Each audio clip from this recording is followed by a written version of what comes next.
Donc pour cette conférence, on va partir sur 2022, l'année digitale dans la filière amiante. On va même voir dans la filière du bâtiment de manière générale. Et avant de faire cette interview avec M. Bouillon, l'idée c'est de faire un petit préambule.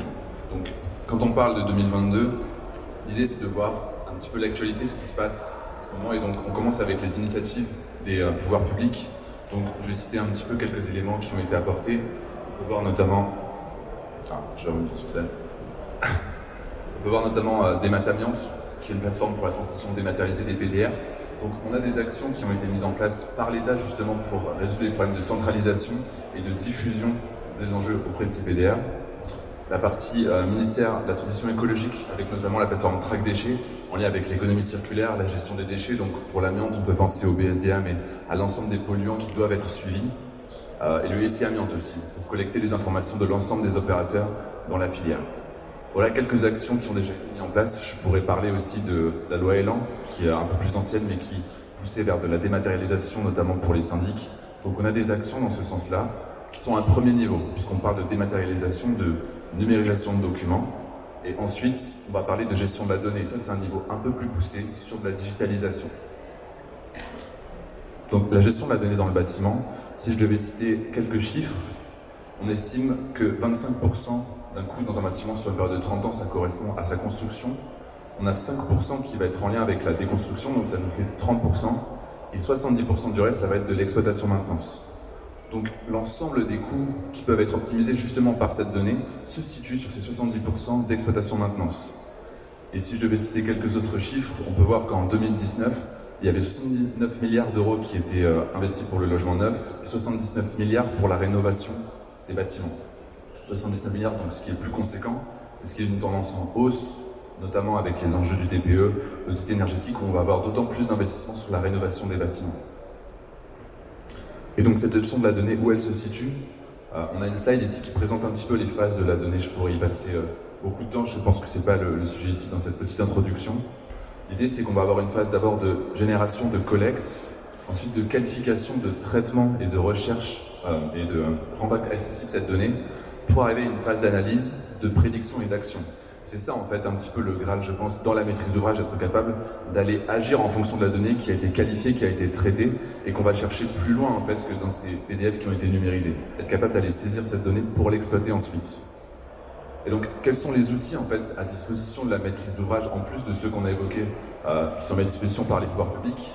On peut parler par exemple du BIM, des maquettes numériques qui vont être le support de l'information, qui peuvent permettre de collecter cette donnée, de la qualifier et de la rendre accessible. Mais il y a aussi des plateformes qui vont permettre de collecter ces informations et de les traiter de la même manière pour les rendre accessibles aux différentes parties prenantes. Et ce qui me permet de faire justement la transition avec la plateforme Batimbox, qui est le sujet du témoignage qu'on va avoir juste après. Je laisse la parole du coup. Merci Antoine. Alors, on va laisser maintenant la parole à monsieur Christophe Bouillon, maire de la commune de Barentin, pour son témoignage. Oui, merci d'abord, merci de votre invitation. Donc, le témoignage qui est le mien est témoignage entre guillemets d'un maître d'ouvrage, une commune de Barentin qui se situe en Seine-Maritime, qui est une commune de 12 000 habitants, avec des bâtiments classiques que vous trouvez dans une ville comparable à la nôtre, c'est-à-dire des écoles, des gymnases, des bâtiments administratifs. On a en tout 36 équipements recevant du public, qui nécessite en effet d'abord de respecter, c'est la moindre des choses, la réglementation, notamment l'enjeu qui est un enjeu très présent dans nos sociétés aujourd'hui, qui est celui de l'amiante, et puis aussi de s'inscrire dans les transitions qui s'opèrent aujourd'hui. Il y a à la fois la transition numérique, mais aussi la transition écologique. On est dans une commune par ailleurs avec une empreinte industrielle assez forte, hein, c'est une ancienne vallée de textile, donc où existent encore des friches industrielles et notamment des bâtiments sur lesquels on travaille pour leur donner une seconde vie et qui nécessitent bien évidemment un travail particulier. Mon point de vue, vous l'aurez compris, n'est pas un point de vue de technicien, mais un point de vue d'élu qui doit prendre des décisions en connaissance de cause, c'est-à-dire en effet en maîtrisant au maximum un certain nombre de données qui peuvent nous être apportées par les hommes de l'art, par celles et ceux qui peuvent nous donner en quelque sorte la meilleure connaissance possible que nous devons avoir des bâtiments que nous gérons. Donc c'est vrai que depuis 2 ans, on travaille avec Bâtimbox. C'est une solution qui nous a été proposée par Calium, qui nous a permis finalement de passer quasiment, non pas de l'âge de pierre au monde d'aujourd'hui, mais à une époque où on avait sur des tableurs Excel un certain nombre de données qui étaient difficiles à piocher, à retrouver, qui était une difficulté aussi pour nos équipes en termes de suivi. Et c'est vrai que là aujourd'hui, on a une capacité de pouvoir saisir l'information en temps réel et du coup de prendre les bonnes décisions. On a l'équivalent, j'ai envie de dire, une forme de carnet de santé de l'ensemble de nos bâtiments. C'est précieux, pas seulement et uniquement sur la question de l'amiante ou du plomb par exemple, mais aussi pour les DPE, pour un certain nombre d'autres données qui sont nécessaires aujourd'hui lorsqu'on souhaite intervenir sur les bâtiments. Il y a 2 ans, on a par exemple initié, ce que font beaucoup de communes aujourd'hui, un diagnostic énergétique de l'ensemble de nos bâtiments en prévision d'une rénovation thermique de ceux-ci. Vous savez que c'est un objectif important. On voit bien aujourd'hui qu'à l'échelle des collectivités, si on veut s'engager résolument dans la transition écologique, il faut pouvoir agir dans le domaine du bâtiment qui représente, vous savez, un secteur fort en termes de consommation d'énergie, mais aussi d'émissions de gaz à effet de serre. Donc pour faire cela, il faut partir de ce diagnostic. Eh bien, on a pu, la société qui nous a réalisé ce diagnostic, en l'occurrence ADX, a pu saisir l'ensemble des données et la placer dans Bâtibox, c'est-à-dire qu'aujourd'hui, on a véritablement sur chacun des bâtiments non seulement des données amiante, plomb, DPE, mais aussi cette capacité, lorsqu'on souhaitera intervenir sur nos bâtiments pour réaliser des travaux de rénovation, de pouvoir faire assez rapidement et de pouvoir confier à une maîtrise d'œuvre l'ensemble de ces données. Sur des bâtiments plus anciens qui ne sont pas forcément aujourd'hui en service, utilisés, je pense notamment à des bâtiments qui sont implantés aujourd'hui dans des friches. On souhaite leur donner une autre destination. Il faut savoir que c'est un enjeu qui va être de plus en plus important dans les collectivités. Vous savez qu'il y a aujourd'hui en France un objectif qui est celui inscrit dans la loi de la zéro artificialisation nette. Concrètement, le rythme d'artificialisation de la Terre devra être diminué de moitié dans les prochaines années. Ça veut dire quoi? Ça veut dire qu'on va s'intéresser de plus en plus aux friches, aux terrains abandonnés, aux bâtiments abandonnés. Ils sont parfois propriétés de collectivités, mais les collectivités de notre strate peinent parfois parce qu'elles ne disposent pas du niveau d'ingénierie nécessaire pour s'attaquer concrètement à cela. Mais il va falloir le faire. Il y a en France pratiquement 400 000 friches qui existent.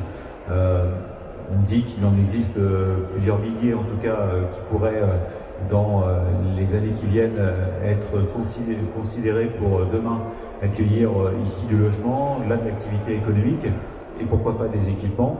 Et bien évidemment, on a besoin d'outils de cette nature pour pouvoir appréhender au mieux la question de l'amiante, parce que sur ce type de bâtiment, on imagine aisément qu'on a cette problématique qui domine, auquel j'ajoute la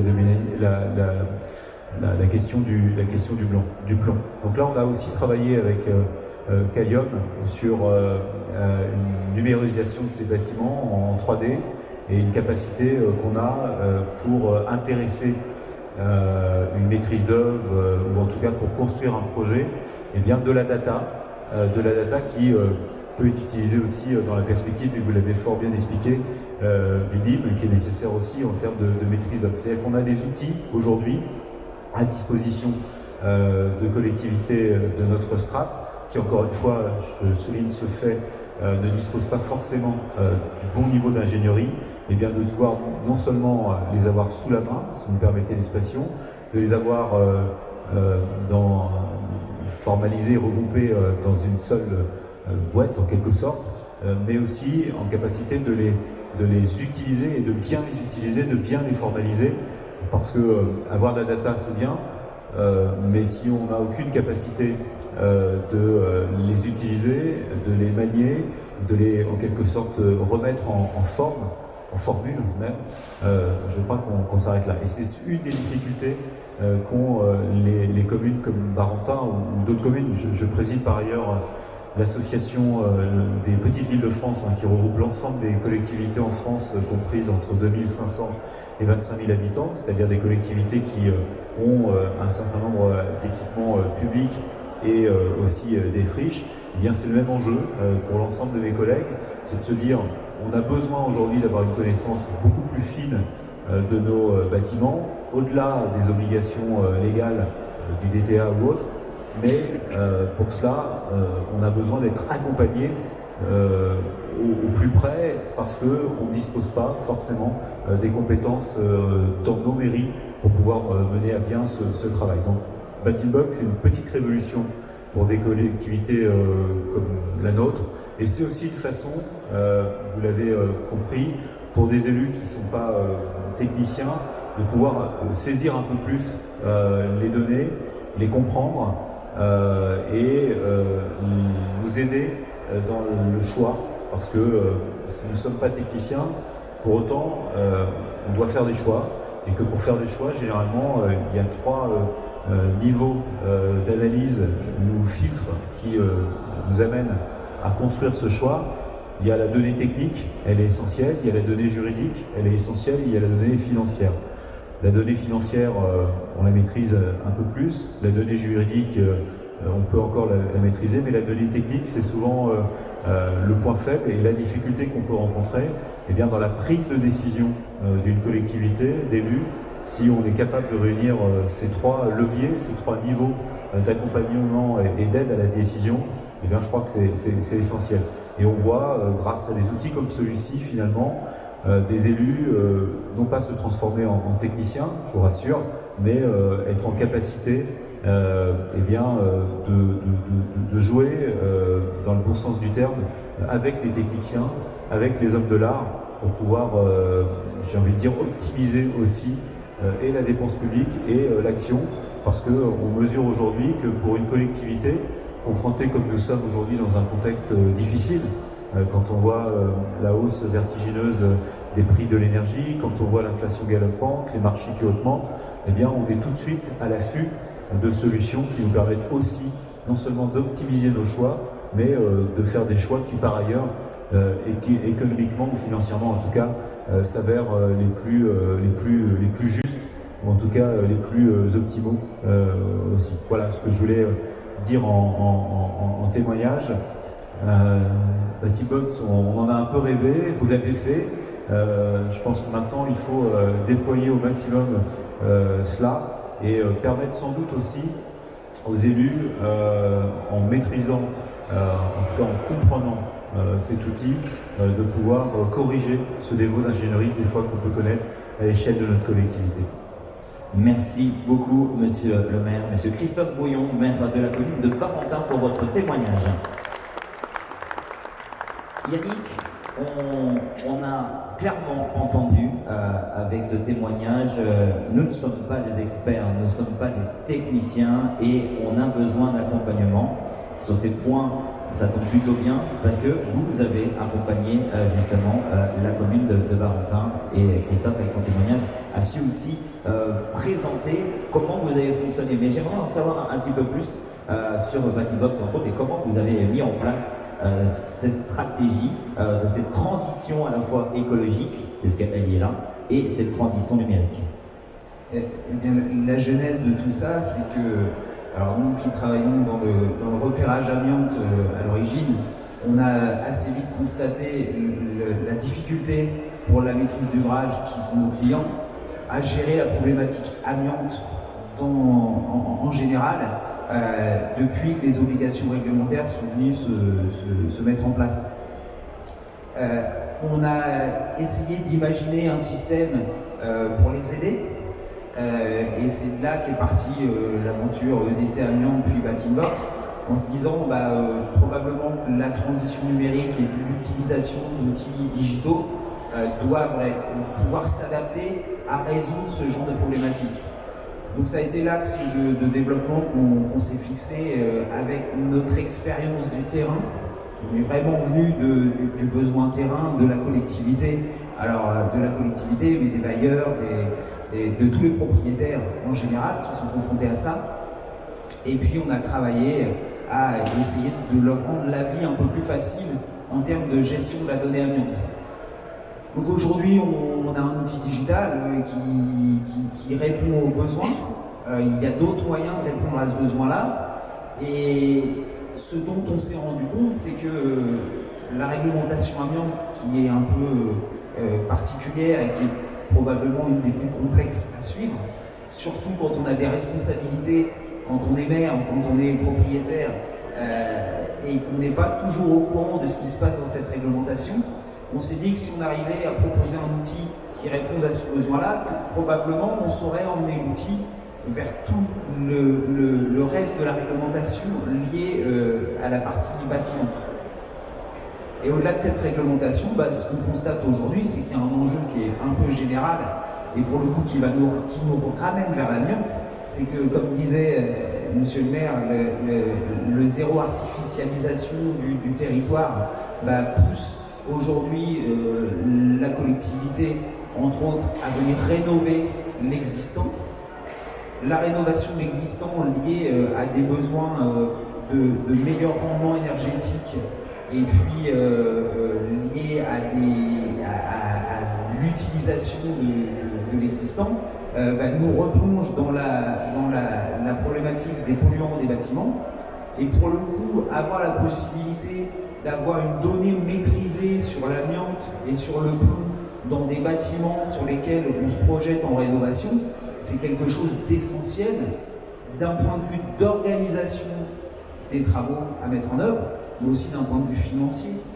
Parce qu'en fait, on se rend compte que quand le maître d'ouvrage a au fond d'un tiroir un bout de DTA avec dans un autre tiroir un bout de RAT, et que tout ça, on ne sait pas venir le collecter, le maîtriser et puis le capitaliser, quand on lance le chantier, on n'est pas à l'abri d'avoir des surprises en termes de planning de réalisation, mais aussi en termes de coûts financiers associés à la problématique amiante ou à la problématique plomb. Donc voilà, la digitalisation aujourd'hui, elle prend tout son sens. D'abord par l'entrée de la data amiante, et aujourd'hui par la data énergie aussi, puisque nous on est en train de réfléchir à comment on fait évoluer l'outil pour que cette data énergie puisse aussi être intégrée à cette possibilité de centraliser, mais aussi de diffuser l'information. Les enjeux liés à l'énergie, on les imaginait déjà, mais là, pour le coup, le contexte fait que ça devient une urgence majeure. Je pense qu'on va laisser pas mal d'autres choses de côté pour se concentrer là-dessus. Et être capable de venir ranger ces données-là et à terme de les analyser au travers d'un outil digital, ça prend un sens complètement fou, quoi.